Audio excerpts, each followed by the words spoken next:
Hola, el día de hoy hablaremos de ciencia y lágrimas. Biotextiles. Celulosa bacteriana. Ciencia, arte y fermentación.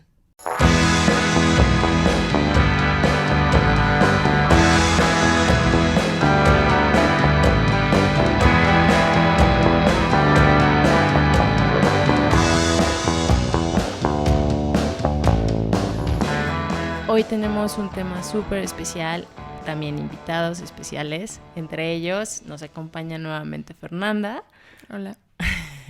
Fernanda Iturbide, que conforma el equipo de Simbiótica. Y tenemos a alguien que al menos yo considero, y también Fernanda, que es una persona muy especial y tiene proyectos súper interesantes, no solamente en el aspecto de la fermentación, sino también en la cuestión artística y en otras cuestiones, inclusive un poquito de género. Ahora sí que, qué mejor que ella se presente. Ella es Edith Medina. Hola. Hola, pues Bienvenida. gracias. Qué gusto estar aquí con ustedes. Gracias por la invitación. No, Yo súper contenta y siempre me cuesta un poco de trabajo definirme porque creo que ya mi perfil es un poco ya muy rizomático, pero trataré de ser lo más específica posible. Soy artista biológica, ¿no? Así es como yo me defino. ¿Y esto qué quiere decir? Bueno, que trabajo con biología y con materiales medios vivos o material vivo para desarrollar pues piezas artísticas. Ese fue en un origen, digamos, mi trabajo. Actualmente trabajo también con elementos biológicos, pero ya no solo aplicados al arte, sino también al diseño de modas y evidentemente también a los textiles, a la industria textil y pues a todo lo que se puede implicar porque hay hasta arquitectura implicada, sí, ¿no? hay y, muchas cosas. Sí, y incluso también mucho, y que por eso me agrada mucho estar aquí con ustedes, es también la implicación de los alimentos dentro de una esfera política y económica que tiene que ver con los materiales, ¿no? Que tiene que ver con pues lo que usamos, lo que comemos, lo que vestimos, en dónde vivimos, ¿no? Sí, Entonces, todo. Entonces, mi formación, y esto es muy interesante, siempre lo digo, mi formación no es de bióloga, tampoco es de artista. Yo estudié Relaciones Internacionales y me especialicé en Historia Contemporánea y me gusta decirlo mucho porque para mí siempre ha sido una posibilidad y una oportunidad vincular disciplinas distintas, ¿no? Entonces, yo llego a la ciencia y a la biología con una curiosidad. Creo que desde niña tenía más bien una mente más científica y pues mis papás como que nunca como que yo creo que no lo veían así, yo solo decían es hiperactiva, es inquieta, ¿no? Es rara. Es rara. Sí, porque no eres una niña normal, ¿no? Claro. Pero creo que eso incentivó mucho como mis procesos de investigación y que yo me acercara mucho a diferentes temas. Entonces comencé a vincularme con la biología, con el arte, ¿no? Con la filosofía, la política. Y yo agradezco mucho haber estudiado Relaciones Internacionales porque me dio un panorama muy amplio de lo que hoy implica mi práctica artística y mi práctica creativa, ¿no? Entonces, digamos que a grosso modo, muy sintetizado, ese sería como más o menos mi perfil. Y que bueno, tengo un estudio que se llama Biology Studio, que vincula diseño, naturaleza y biología, y que bueno, pues ahí desarrollamos en el aspecto creativo, ya no solo artístico, pues diferentes vinculaciones hacia otras disciplinas, ¿no? Entonces, hasta estas disciplinas que he mencionado. Sí, la verdad, bueno, yo creo que eres una persona muy autodidacta y eso se nota en la creatividad, en todo lo que haces, ¿no? Curiosamente nos conocimos por la parte de nuestros proyectos, tú por Biology, yo por Simbiótica, pero hoy en día hemos pues ido entablando más la conversación y nos damos cuenta que es súper extenso el tema, tanto nosotros desde la fermentación como tú por la parte de, no solo la parte artística, la parte sustentable, es súper interesante, ¿no? Aquí, por ejemplo, revisando un poquito de tus investigaciones, de tus trabajos, algo que me llamó mucho la atención fue uno de tus trabajos donde, el que hiciste con las lágrimas, ese está Teníamos increíble. que citarlo. Sí. Yo sé que es tu bestseller. Sí, ese me pareció bastante interesante, auténtico. Y me surgió una duda, ¿no? Pero bueno, antes de la duda ahí, me gustaría que platicaras un poquito de cómo fue esa experiencia. Sí, yo creo que también para quienes nos escuchan es bien importante contextualizar que mucho del trabajo que hago como práctica artística vincula a la ciencia o a la biología, pero siempre desde campos cotidianos o personales o lo que yo llamo también campos íntimos. Sí, Es decir, sí, o sea, me gusta mucho como desde lo personal de cada, o sea, no solo mío, sino de cada persona, o sea, es decir, valga la redundancia personal de cada persona, ¿no? Sí. Sino del contexto cotidiano, que creo que a veces nosotros no establecemos estas ideas de realidad con todo lo que implica. Entonces, cuando yo comencé a trabajar con el proyecto de las lágrimas, me gusta mucho contarlo, viene de una experiencia personal en el que yo empecé a llorar muchísimo. O sea, yo lloraba y lloraba y lloraba, y me decían algo y lloraba y lloraba. Yo decía, bueno, esto no es normal, ha de ser hormonal. Y siempre cuento esta anécdota porque me gusta contarla, porque determina como un espectro que yo ahora tomo mucho en cuenta, que es lo social, al hablar de lo biológico. Entonces, comencé a investigar y me di cuenta que había pues un término que es sociobiología, ¿no? Entonces, ¿qué implica esta biología en relación con los otros o las otras o les otros, otres, perdón? Sí. Y cómo se implica, ¿no? Socialmente. Entonces, cuando comencé a hablar con biólogos, porque aunque yo he llegado mucho de manera autodidacta, siempre tengo la pericia de vincularme a investigadores y científicos que me encaminen, ¿no? Y que me asesoren y me apoyen en los proyectos.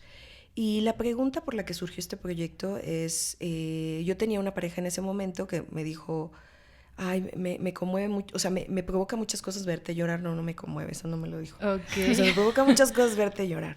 Y yo así de, ay, sí, lo conmueve, no sé. Y me dijo, no, o sea, me conflictúa y además, no sé, me siento como molesto y enojado. Y yo decía, ¿cómo? ¿Por qué? Me dijo, porque me siento que me estás chantajeando. Y yo en ese momento me hice la pregunta, ¿en qué momento el llanto activa en la otra persona una emoción de este tipo?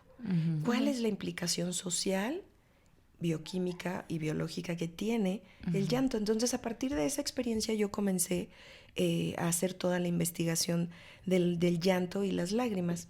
Y fue muy interesante porque lo que encontré biológicamente es que es tan importante casi como orinar. O sea, liberas una cantidad de sustancias, incluso neuronales, cuando lloras. Entonces, incluso los investigadores decían que si lloráramos cada semana, pues no tendríamos que ir con terapeutas. Yo creo que de todos modos iríamos con terapeutas, ¿no? Sí. Pero estaríamos menos estresados. Y el llanto tiene una función biológica sumamente importante, porque incluso cuando somos pequeños, el llanto es un medio de comunicación, pero también de liberación biológica. Entonces, después comencé a hacerme la pregunta, ¿y cómo se determina a nivel social? Hay muchas investigaciones en cuanto a qué ves cuando lloras. No hay muchas investigaciones sobre el llanto y las lágrimas. De hecho, casi no hay nada. Y esto fue muy interesante cuando yo llegué al CIMBESTAB, al área de bioquímica médica, y a contarles este proyecto, y ellos dieron todo el proceso y el proyecto y luego respaldaron y me acompañaron en todo el camino de hacer pruebas bioquímicas. Y cuando yo llegué, ellos me decían que no había investigaciones. Yo hice una investigación bastante completa y compleja. Estuve en laboratorio 5 meses trabajando todos los días, de muy temprano a muy tarde. Bueno, muy tarde, a la hora que salíamos, ¿no? Y fue muy interesante porque cuando pude accesar a todos los medios bibliográficos que tiene el CIMBESTAB y las áreas científicas, pues encontré que no había mucha información, pero dentro de la información que encontré es que, por ejemplo, la Universidad de Stanford contaba que el llanto tiene una implicación social porque se construye cuando tú lo ves. Sí. Es decir, yo te veo llorar a ti y yo inmediatamente construyo una emoción. Y la emoción usualmente tiene que ver con tristeza.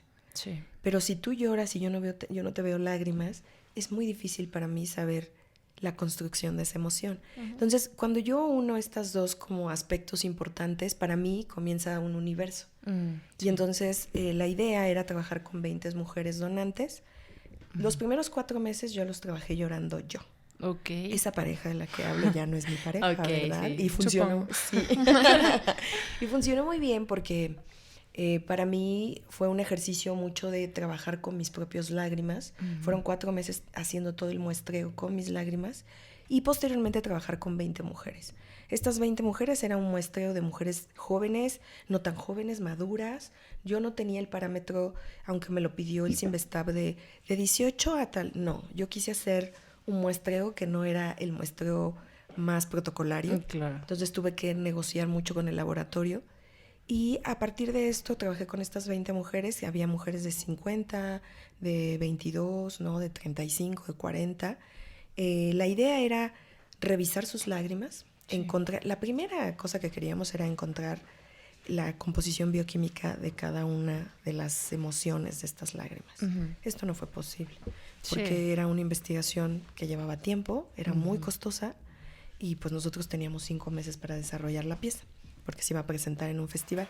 Okay. Y lo que hicimos hicimos un protocolo para lo que sí es visibilizar que cada lágrima es distinta.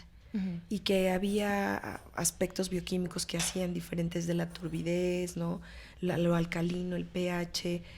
Usualmente creemos que las lágrimas son transparentes, nada que ver. Uh-huh. La mayoría de ellas son turbias, las mías son grises casi, ¿no? Teníamos un protocolo de recolección para no matarlas. Uh-huh. Cuando recogían las lágrimas no podían arrastrar el tubo con el que las recogían, porque evidentemente tomábamos células muertas y eso mataba la lágrima. Uh-huh. Fue muy laborioso. Al final estas 20 mujeres, que todas fueron voluntarias, y decían, yo lloro mucho.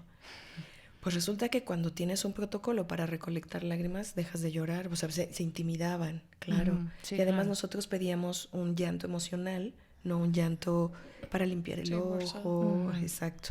Entonces les pedíamos que no vieran películas, que fuera un llanto natural, ¿no? Entonces eso complejizaba el asunto.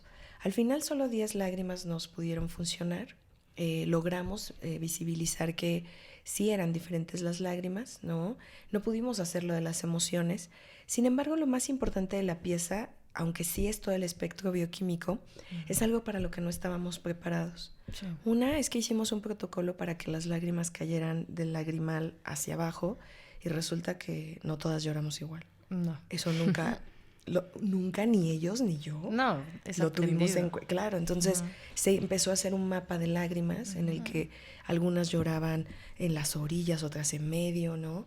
Otro fue que las narraciones que ellas cuentan, porque yo les pedía que se vieran al espejo, recolectaran su llanto directo al tubo, lo cerraran, lo metieran en el refri, no en el congelador, y se tomaron una foto de sus ojos. Nosotros mantuvimos siempre, en todo momento, que no se supiera quiénes eran. Eso fue un protocolo del laboratorio y lo respeté.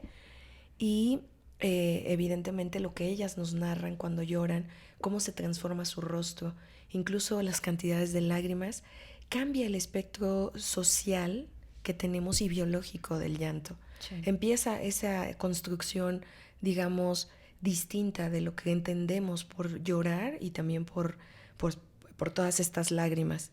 Ese fue el inicio de la pieza en realidad. Bueno, más bien fue como la segunda etapa. Yo el proyecto conmigo llevaba, pues yo creo que conmigo empezó en el 2011 y yo lo cerré el año pasado.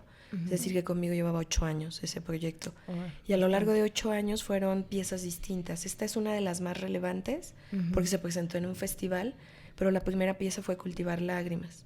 Entonces en una caja Petri con un medio de cultivo yo lloraba con un cotonete, digamos, para que yo le quitaba la lágrima y la inoculaba en un medio de cultivo y hacía que creciera. Claro que esto era un escándalo biológicamente, pues, porque las lágrimas no tienen bacterias, ¿no? Claro. Y la lágrima se forma cuando cae en la mejilla y recoges lo que tiene la mejilla. Y entonces biológicamente y bioquímicamente fue todo un asunto con todo el equipo científico, porque me decían que eso no eran las lágrimas y yo les decía, claro, pero ustedes entenderán que la lágrima se forma y se construye socialmente cuando la otra persona me mira. Y entonces estoy haciendo una construcción también. Esto fue complicado, negociarlo, platicarlo. Y luego, pues después de esto, comencé a tomarle fotos a las lágrimas de maneras muy cotidianas. Yo tengo metodologías, he hecho mis propias metodologías, pues de maneras muy caseras. Hoy existe el término biohacking, pero en ese momento no existía el término. Esto es muy contemporáneo. Sí. Y luego, pues se me ocurrió, que es la pieza más reciente, que pues ya le había tomado fotos a las lágrimas, ya las había cultivado, ya había trabajado con mujeres. Hacerla a la inversa, yo necesitaba materializar las cosas y decidí sacar patrones para poder dibujar las lágrimas. Entonces tengo una lágrima fotográfica, de esa lágrima la meto en un vector, la vectorizo, o sea, la meto en un software de vector, vectorizo toda la lágrima, la traigo a vector y con ella puedo ya empezar a hacer serigrafía, dibujar, grabado, hemos hecho grabado, y la convierto de alguna manera de una abstracción a una estructura material. Sí, tiene un sentido para otros, ¿no? Exacto, y también visualmente, pero yo creo que en algún momento le puede servir también a un espectro científico. Sí. Yo tengo esta idea de que estas preguntas que tú te haces, de maneras que a lo mejor puede ser como de, se me ocurrió esto, cuando empiezas a investigarlas y argumentarlas de manera ya un poco más científica, sí tienen una utilidad fuera del arte. Sí. Entonces, este ha sido un poco mi proceso. Esta pregunta que yo hice de la composición bioquímica de cada lágrima es impresionante, pero nadie la había hecho. O sea, de cada emoción. No hay una investigación sobre eso y no hay un muestreo. Entonces, a mí lo que me comentaron era que podíamos tener un descubrimiento científico, pero sí iba a llevar años. Y es cuando yo me pregunté por qué estaba ahí. Y si yo quería tener un descubrimiento científico. Digo, claro, mi ego lo quería. No. Claro. Pero no, la posición era cuestionar una serie de cosas alrededor del llanto, de manera biológica, científica, pero también social e íntima. Cómo me relaciono incluso con la propia construcción de mi llanto, qué implica para hombres y mujeres, por qué mujeres, o sea, porque todo el mundo me decía, ¿por qué mujeres?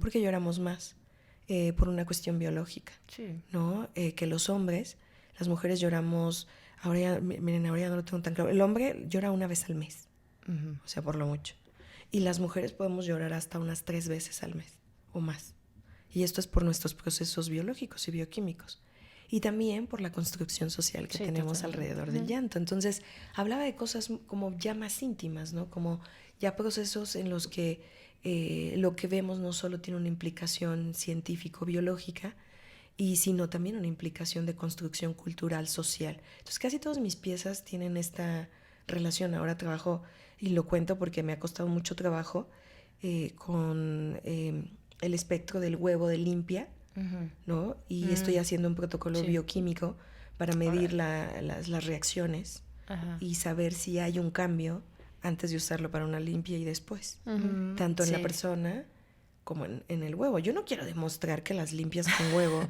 son científicas, ¿no? Claro. Pero es un espectro imaginario que tenemos cotidiano y que la gente lo usa igual que usa, bueno, no que usa, sino igual que acude a un médico, acude a alguien que lo limpie, ¿no? Entonces, cómo eso también se vuelve parte de la historia ancestral y qué utilidad tendría si hacemos un protocolo científico, ¿no? Sí. Digo, es un poco escandaloso.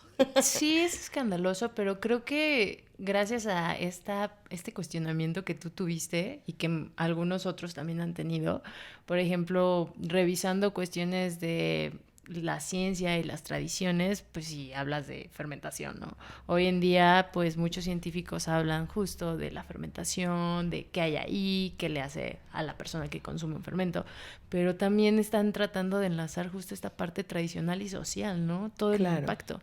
Y es algo que a mí me llama mucho la atención justamente de tus proyectos, que están muy bien enlazados, o sea, no en la parte dura, científica y técnica, ¿no? O sea, inclusive es debatible, ¿no? O sea, ya me imagino a todo este equipo de, no, pero es que los microorganismos del cachete. Sí, fue complicado. Teníamos juntas casi todas las semanas y fue muy complicado justificar. Sin embargo, yo siempre les dije que veníamos de campos distintos y eso era lo rico.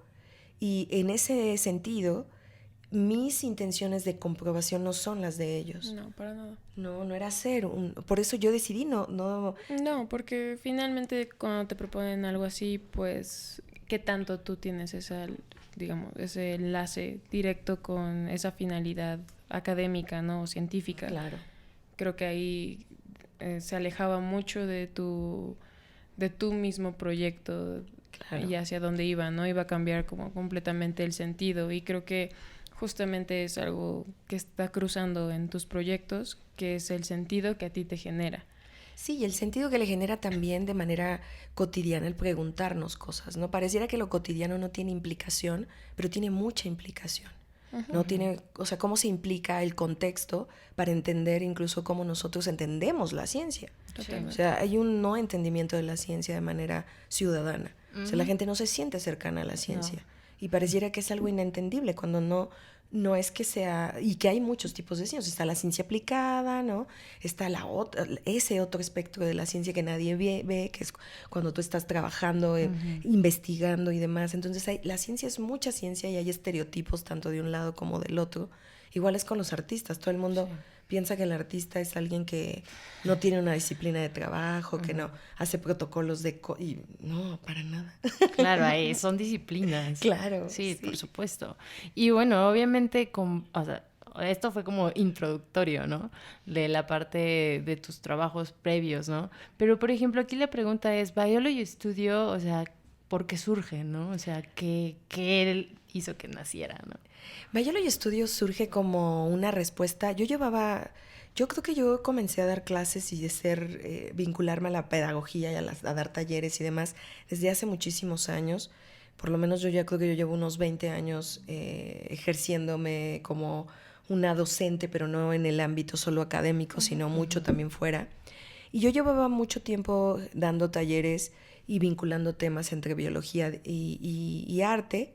Y en algún momento también comencé a vincularme con el diseño y con la moda. Y Biology es como la respuesta estructurada e integrada a todo esto que yo venía haciendo de manera un poco más desintegrada, ¿no? Como más desordenada, y que yo daba en un espacio, en otro. Y a mí yo siempre digo que mis procesos han sido muy naturales. Yo comencé a vincularme con la moda porque algunos de los proyectos que yo investigué para desarrollar mis propios proyectos tenían implicaciones con textiles, ¿no? Con moda, con arquitectura. Digo, creo que fui de las primeras en hablar en México, por ejemplo, de música molecular, cosas como esto, ¿no? Que ahora quizá ya es más cercano. Y eso pues yo hablaba desde hace muchos años. Y en ese como caminar me empezaban a pedir más cosas, como cosas muy específicas.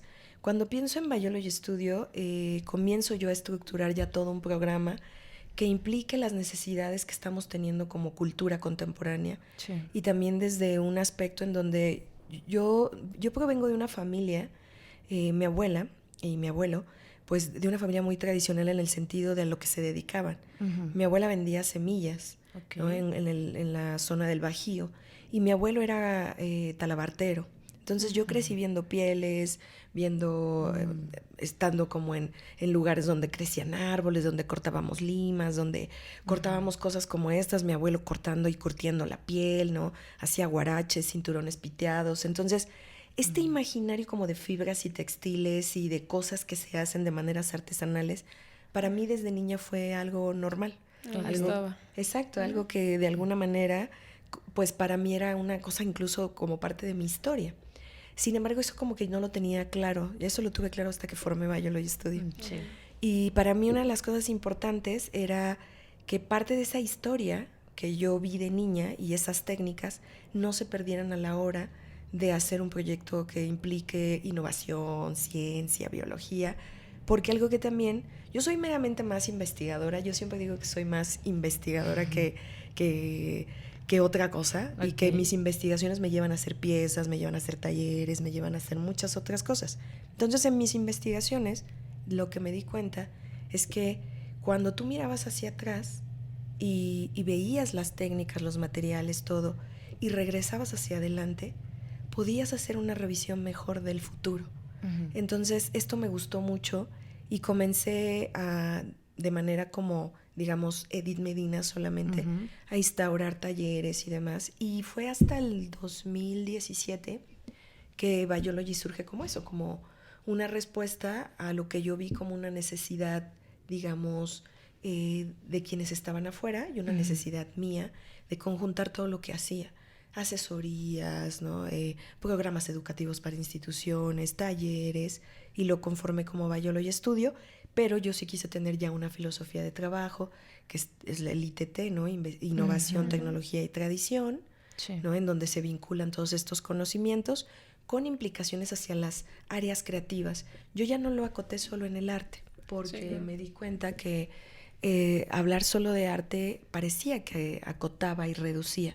Entonces comencé ya a hablar de diseño de modas, textiles, arquitectura, y bueno, crece porque es biotecnología, biología. Nunca he tenido problemas con entrar y salir de una disciplina a otra, y mi espectro de, digamos, de quienes acuden a mis talleres es bastante amplio. Entonces tengo como desde biólogos, biotecnólogos, ingenieros textiles, filósofos, ¿no? De repente llegan artistas, en una pequeña cantidad menos, o sea, tengo menos artistas que toda la comunidad que llega. Y esto es interesante, para mí es muy interesante. Entonces surge como eso, como una necesidad, pues, de vincular lo que ya estaba pasando también de manera creativa en las personas. Y a mí también me parece que es una respuesta a la época en la que vivimos, en la que pues todo se cruza ya, ¿no? O sea, pensar que solo vamos a dar una explicación desde un campo es ver de una manera muy cerrada el mundo. Y de hecho las críticas actuales hacia los remedios hacia el cambio climático, justo una de las problemáticas que tienen es que las ven desde un solo lugar. Y el asunto es que tiene demasiadas aristas como para solo verlo, no sé, desde la climatología o desde un solo campo, ¿no? Entonces, lo ideal es como verlos de diferentes campos, pero digamos que es eso, que fue una necesidad de integrar todo lo que estaba haciendo y también una respuesta a lo que afuera me estaban pidiendo. Entonces, y pues una curiosidad también mía por ver hasta dónde podíamos cruzar. Esa fue como algo que tenía, pero que no lo tenía tan consciente, cruzar conocimiento. O sea, yo creo que esto genera conocimiento, y el cruzar conocimiento ha sido una de las mejores experiencias de Biology. A mí me sigue sorprendiendo lo que pasa. Sí, la verdad, a mí en sí Biology me parece sumamente interesante por lo mismo que comentas. Justo la naturaleza actúa de forma, ahora sí que multifactorial, y a veces no es a la par, es ahora sí que de múltiples formas, ¿no? Y también lo que nos llega a interesar de la naturaleza, ¿no? Justamente va cambiando dependiendo de la situación sociopolítica en la que vivimos, y entonces ahí es hacia donde empezamos a voltear, y creo que tanto tu proyecto como el nuestro, como otros, un poco se manejan o han captado la atención de ciertas personas que sí tienen como un enfoque a lo mejor distinto, y que sí parte de lo que a lo mejor pensarías tú en tu idea de proyecto que podrías captar, ¿no? Sí, claro. Y además es que hablar de comida, como hablar de materiales, siempre digo, es un asunto bastante político. Porque sí, totalmente, determina cómo construimos el mundo y cuál es la visión justo también del mundo. Y a mí esto, o sea, esta frase de la casa es igual que el alimento y el contexto es tan real, o sea, es que todo está implicado y a veces no tenemos esta relación. A menos de que vivas en un lugar muy apartado en donde el clima determina todo, es cuando te queda muy claro. O a menos que estés como en un huracán, por ejemplo, ¿no? Yo siempre pongo estos ejemplos así de desastres naturales, porque es así. Cuando estás tú en un espacio en donde todo está cambiando por un medio natural, entonces te queda claro cuál es nuestra implicación y nuestra relación o nuestra no relación con ese medio. Entonces, estamos tan alejados que a veces ni siquiera entendemos lo que nos comemos. Claro. ¿No? Sí. O cómo se relaciona la ropa que traigo con mi piel. O sea, si respira mejor o no respira. O más sencillo, yo siempre les digo a mis alumnas, ustedes ya no tienen ni idea de cómo se hacen las cosas. ¿Saben cómo se hizo la silla? Bueno, ¿saben cómo es una nuez? Así, o sea, ¿de dónde viene la nuez cómo se llama? Nuez moscada. No es nuez moscada, no, la nuez de la India. De la India. De la India. Y la mayoría no sabe. Entonces, es tan fuerte que no tenemos ni idea de dónde salen, de cómo crecen, de qué necesitan. Tenemos un alejamiento. Entonces, cuando tenemos este alejamiento, difícilmente entenderemos las implicaciones que tienen, digamos, de consecuencia, ¿no? Entonces, un poco también lo que trabajamos mucho en el estudio, y que sé que ustedes también, es eso, tener conciencia de lo que te pones, de cómo lo haces, de dónde proviene. Sí, de interactuar con él. Exacto, de tener toda esta historia que tiene un material, un alimento, ¿no?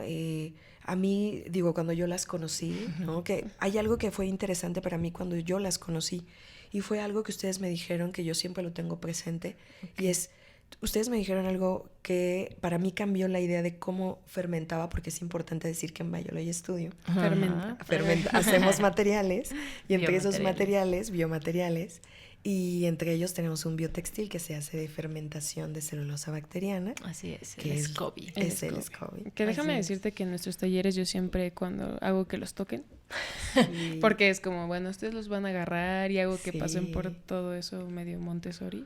Está muy bien. Ah, sí. Y que les da asco y lo huelen y todo. Exacto. Digo, van a tener que hacer esto, o sea, ¿lo quieren? Van a tener que hacerlo.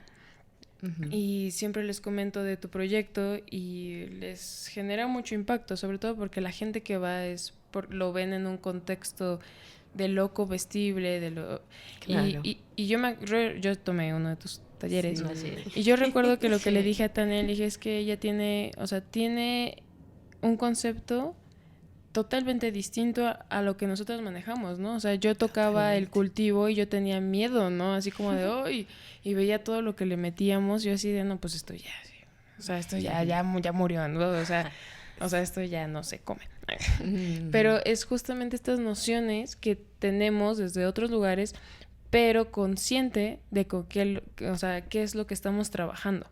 Exacto. Entonces, a mí eso, o sea, sí pasar como por ese proceso y que yo era como, parecía la ñoña de la clase, no es porque realmente yo soy la biotecnóloga del equipo, yo soy la socióloga del equipo, sí. Pero pues yo estaba así de, no, es que esto se fermenta de esta manera, y cuando también Edith, o sea, mostraba su proceso de fermentación para conseguir ciertas texturas, cosas muy, muy específicas, yo recordaba mucho a ti, ¿no? O sea, cosas muy específicas para el sabor, para el trabajo con el mismo material, pero en otro contexto. Y a mí eso es algo que, o sea, yo investigando temas. También es multidisciplinaria y autodidacta. Sí, yo también soy muy de esas. Entonces, a mí sí, algo que me generaba mucho sentido es justamente este enlace, ¿no? Que logras hacer, y que yo sí lo vi desde tu trinchera en Biology, que sobre todo a las chicas, ¿no? Que son varias diseñadoras, ¿no? Que eran como grupos así. Sí, siempre tenemos muchas diseñadoras, y yo creo que es súper importante que se formen, porque luego no tienen mucho entendimiento de los materiales, y eso es muy importante que lo tengan. Y a mí, por ejemplo, de la experiencia de que hayas tomado ese taller, que para mí fue bien importante, porque entendí también justo que había una apropiación desde cada lugar, claro, ¿no? Para el fin que lo usábamos, ¿no? Entonces, yo, por ejemplo, a mis alumnas siempre les digo, y no, así como lo estamos fermentando nosotras, no se lo coman. O sea, no es comestible. Lo estamos fermentando para usarlo como biotextil. Y claro, siempre sale la pregunta, pero si yo lo quiero para comer, bueno, haces otro proceso, no, te tomas otro taller, pero no conmigo. Te vas allá. Te vas con mucha simbiótica, porque yo también siempre las menciono. Y hay una palabra que me gustó mucho, que es tus kombuchas, tú las adaptas a tu proceso.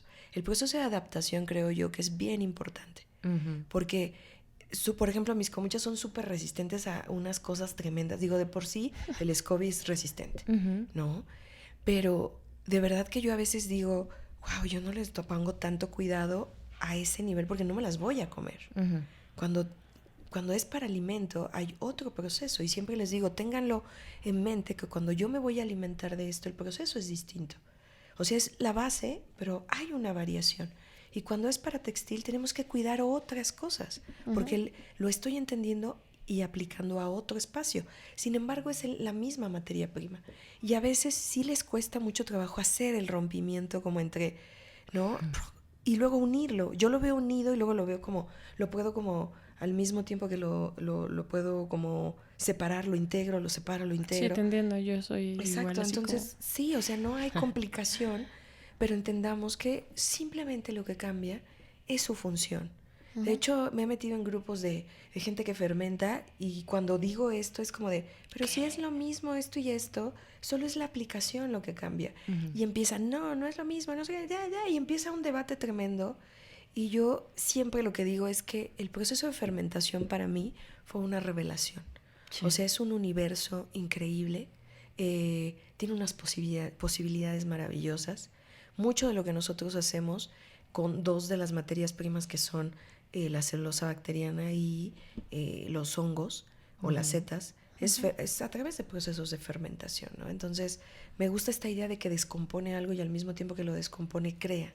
Entonces, para mí ha sido bastante interesante ver las posibilidades también de las bacterias, ¿no? Y que lo puedes hacer de manera más cercana. O sea, que claro, hay cuidados. Yo siempre les digo que si lo van a comer hay que tener cuidados. Y que nosotros quizá esos pequeños cuidados no los tenemos tan estrictos. Claro. Porque las intenciones son otras, ¿no? Pero ha sido como esta cuestión de la adaptación. Ahora me queda muy claro que están bastante adaptadas. Y de hecho a veces nos pasa que las chicas dicen, alguien me regaló un SCOBY y no me quedó como el que tú me diste. Y a mí me parece muy interesante porque le digo, siempre les contesto, claro, porque este está adaptado. Entonces ahora... Okay. Y porque también hay una serie de pHs que también procuramos que tenga para que sea más resistente como textil, ¿no? Entonces... Sí. Pero para mí fue importante un poco conocerlas desde esos procesos, como desde el proceso alimenticio y tener como estas vinculaciones que un mismo material o una misma materia prima puede tener como tantas salidas, ¿no? Sí, la verdad es muy interesante toda esta vertiente de la celulosa bacteriana. Y curiosamente, o sea, tú puedes encontrar celulosa en el mundo vegetal, pero la bacteriana es muy pura y de hecho de interés industrial es bastante interesante. O sea, si te pones a investigar justo lo de la celulosa bacteriana, encuentras que la descubrieron en el siglo XIX, ¿no? Es como, muy antiguo. Sí, es muy antiguo y además a mí lo que me parece maravillosa es esta capacidad de resistencia que tiene, ¿no? Una de las preguntas reiterativas que a mí me hacen es ¿por qué si tiene esta capacidad de ser tan pura, de ser tan noble, de ser tan resistente, no se ha podido industrializar? Y yo siempre les digo que industrializar algo suena muy fácil, pero cuando tú hablas de industrializar, ya no es solo pensar en la materia prima, es pensar en que hay un mecanismo de comercio alrededor con el que tienes que trabajar, ¿no? Entonces, en realidad, por ejemplo, yo siempre también hablo de la nata de coco, que se vende pues mayoritariamente en países asiáticos, digo, en Colombia y en Filipinas, ¿no? En Colombia sé que es de los pocos latinoamericanos que venden nata de coco y aquí creo que venden en solo una cadena grandotota. No sabía. Sí, solo en esa cadena. Pero la nata de coco es celulosa o es SCOBY fermentado, pero con coco, ¿no? Con agua de coco. Y es industrial, tiene una capacidad de industrialización. Y entonces yo siempre les digo a mis alumnas, bueno, piensen, ¿por qué pensar en un biotextil que tiene esa capacidad en alimento no se ha podido hacer para una prenda? Sí, claro. ¿Por qué? Porque hay una industria y esa industria es una industria que hay que mover, cambiar y hay intereses y además porque las aplicaciones son un tanto más, también hay unas aplicaciones de resistencia que tiene que soportar ese textil y bueno, pues la única desventaja que tiene es que no es impermeable de manera natural, aunque se pueden hacer modificaciones ya en su estructura biológica, ¿no? Para poder volverla impermeable. Y en México nosotros trabajando con un artesano, Marco Antonio Miranda, que es uno de los grandes artesanos en cerería en México, él pudo impermeabilizar ya a través de técnicas ancestrales con cera de abeja y otras mezclas, que claro es su fórmula. Claro. Obvio, sí. No me la sé yo tampoco, no es que yo no quiera decirla, yo no la sé. Pero ya la pudo también impermeabilizar de manera artesanal, ¿no? O sea, ¿se puede impermeabilizar? Sí. Pero bueno, hay todo un proceso detrás y no todos los materiales tampoco son para que se vuelvan industriales. No, así como los alimentos también. Sí. Yo siempre he dicho que los fermentos no van con la industria. No, yo también creo que nada que ver, o sea, no su vida anaquel, nada que ver, la forma en cómo se comportan, el estándar de sabor, también con los biotextiles, ¿no? Sí, o sea hay materiales, biomateriales que nacieron para poder tener posibilidades industriales, pero hay otros que no es necesario y ni siquiera y perderían sentido al industrializarlos. Yo creo que la celulosa bacteriana es uno de ellos. O sea, al volverla el biotextil, volverlo industrial, quizá pierde sentido porque le pondrían ceras encima, pero quizá sintéticas que le quitan la posibilidad de ser bio y compostable, ¿no? Sí, como el caso de están generando algunos filtros como bioremediadores donde ponen un poquito de partículas de plata. Obviamente para conseguir estas partículas de plata son altamente contaminantes los procesos. Sí se vuelve muy efectivo como un filtro, claro, pero obviamente hay repercusiones al impacto ambiental. Claro, y esto es cuando yo justo hablo de que cuando pensamos en un remedio, solo pensamos en un enfoque y estamos así impactando 45 cosas más. Entonces siempre, ahora justo platicaba hoy con Marco Antonio, este artesano maravilloso que nos asesora mucho en Biology, y hablábamos de la importancia ya no solo de pensar en materiales, sino en aglutinantes, en otro tipo de materias aditivos que la industria está necesitando, porque no estamos solucionando el cómo integrar esas materias primas y que sean realmente bio y compostables. Entonces, ahora, por ejemplo, nuestra mirada va hacia hacer una investigación de aglutinantes. Sabemos que hay 2 países con aglutinantes muy fuertes. Ese es México y Brasil. Okay, entonces sí, estamos mirando hacia los 2 como de vamos a hacer un mapeo, ¿no? Sí. Y aquí bueno, otra parte muy interesante es tu enlace justamente con otros proyectos a nivel Latinoamérica. Supongo que ya también saltando el charcote, sí, pero más que nada enfocarnos a nivel Latinoamérica. ¿Cómo ha sido el trabajo? ¿Cuáles son los intereses en común? ¿Cómo han manejado esto? Yo soy muy afortunada porque como me gusta hacer redes, hago redes muy rápido. Entonces ha sido muy interesante porque tenemos muchas cosas en común y sobre todo porque nuestra naturaleza y nuestros ecosistemas nos dan incluso materiales en común, materias primas en común. De hecho, siempre que hago esto es como de, en Brasil hay una savia que sale del árbol tal que es así de así, ¿no? Y se las muestro a amigos artesanos o amigos que son especialistas y me dicen, eso se parece en México a tal cosa. Y buscamos y tiene propiedades similares y ellos hacen lo mismo. Entonces, se ha dado de manera muy orgánica, muy natural. Yo, por ejemplo, con el estudio ya tenemos un programa fijo en Argentina, casi que el año pasado lo comenzamos, este año viajamos también a Colombia, a Uruguay, ¿no? Y si todo sale bien, Ecuador también. Y ha sido muy interesante porque no solo tenemos intereses en común, que eso podría a lo mejor ser lo más natural, sino que incluso tenemos problemáticas, claro, digamos, limitaciones y también materiales que se parecen y podemos hacer estas investigaciones. Y hay otra cosa importante que a mí me parece o sea, que es muy destacable, que estamos trabajando mucho más en un sentido de colaboración, o sea, muy colaborativo y de comunidad, que pensando en, tu laboratorio hace esto y el mío, no sé qué. No, trabajamos mucho como de, si yo tengo esto, te paso información, claro. O sea, hagamos como que hay un sentido menos competitivo okay, de trabajo. Eso no quiere decir que no lo haya, lo hay, ¿no? Pero al menos en mi caso, que a mí de verdad tengo la cosa muy clara desde Biology de hacer redes y de traer gente cuando podemos traer, es trabajar en colaboración, porque si no los proyectos no crecen. Y se quedan, y nadie los conoce y no visibilizas. Digo, ahora vamos a comenzar una cosa que se llama, o sea, que es una cuestión como de redes materiales. Y vamos a empezar en México, pero la vamos a hacer también en otros países, visibilizando proyectos que han desarrollado ya materiales a partir de materias primas locales o desechos de materias primas. Sí. Y pues la verdad está funcionando muy bien porque son proyectos que nadie conoce. Y nos parece importante que, ya que estamos investigando, desarrollando, pues visibilizar proyectos, ¿no? Entonces, sin miedo a arriesgarnos a visibilizarnos como de, eso nos opaca, ¿no? No, es que ahí esta idea de investigación siempre es así. Sí. O sea, crecimos en Latinoamérica con una idea de competencia bastante fuerte y de no apoyarnos. Y creo que al menos mi experiencia ha sido totalmente distinta.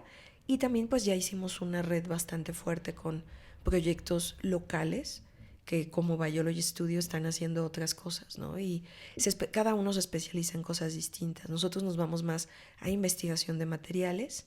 O sea, por eso nuestro eslogan es hoy, o sea, no hacemos solo materiales, sino desarrollamos la nueva cultura material porque investigamos mucho, ¿no? Sí. Entonces, y hay otros que hacen hongos, y otros bioplásticos, y otros biopolímeros, y otros biotextiles, y por ejemplo, en Estados Unidos y en Europa hay 2 proyectos que hacen justo biotextiles y textiles de celulosa bacteriana para empaques, y son una cosa impresionantemente bella, además de útil, ¿no? Sí, o sea, aquí algo que también me llama la atención justamente es esta parte que tienes, o sea, tan multidisciplinaria. De hecho, yo eso que tiene Biology lo relaciono mucho con algo tan tradicional como la misma fermentación, que es sumamente multidisciplinaria, que a muchos se les olvida, obviamente, ¿no? Pero esta parte tradicional, esta parte científica, inclusive la parte cultural tan arraigada, porque va completamente de la mano y la naturaleza. Y algo importante es que pues sigue en pie y que invitas y que ayuda a que otros proyectos también se visibilicen. Eso está padrísimo, ¿no? Ahorita por cuestiones de que estamos un poco ya más al final de la recta del capítulo, la verdad es que aquí más bien te pediríamos que nos dejes todo, ahora sí, todas tus redes, para que la gente sigan, te conozcan, porque también tienes otro tipo de proyectos muy políticos, que yo soy así de, yo quiero ir a todos. Sí, pero y es que también nos cuentes como, porque Biology es como, digamos, una gran parte de tuya, pero finalmente no es la única, claro. Sí. Estás en todo y entonces sí. te entiendo. Sí, Biology Studio es uno de mis nodos. Tengo otros nodos en donde trabajo mucho con enlaces entre política y cuestiones de mujeres, sí, y claro. He trabajado temas de desaparición y también trabajo mucho siempre trabajo mucho con mujeres y comunidad y cuestiones como estas, y eso lo hago más desde el apartado como artista, digamos, no dentro del estudio. En el estudio más bien trabajamos los materiales desde también un aspecto político. Pero bueno, antes de seguir voy a decir mis redes porque si claro no hablo mucho. Y se me olvida. No. Sí. Bueno, nos pueden encontrar como Biology Studio. Okay. Solo tenemos en 2, o sea, digamos, estamos en 2 redes sociales. En Instagram, así literal, Instagram Biology Studio, o sea, @Biology Studio. Y en Facebook aparecemos igual. Si ustedes olvidan cómo buscarnos, solo pongan Edith Medina en el buscador de Google. Soy googleable. Y sale Edith Medina, artista. Y bueno, mi página es edithmedina.com. Ahí también viene el enlace a la página de Biology si quieren saber los talleres y demás.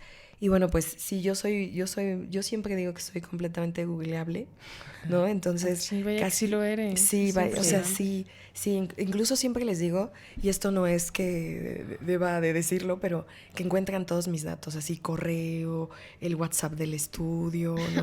Entonces, siempre que alguien me dice, es que no me acuerdo, tú solo pones Edith Medina y aparece todo, y me contactan, ¿eh? Okay. O sea, y para inscribirse a los talleres ahí mismo. Sí, para inscribirse en los talleres, bueno, tenemos en la página que es biologystudio.com.mx, ahí viene en el apartado de talleres, vienen todos los talleres que tenemos de inscripciones abiertas. Sí es importante comentar que a veces tengo listas de espera, no así, porque yo solo procuro que de taller a taller haya de 6 a 7 personas hoy, porque les damos un seguimiento, una clase clase muy personalizada, y justo por eso hacemos comunidad tan fuerte. Entonces, hay algunos talleres que se tienen que esperar y en el siguiente entran. Yo siempre recomiendo que lo aparten con tiempo, porque es que luego me dicen, es el segundo y no he podido entrar.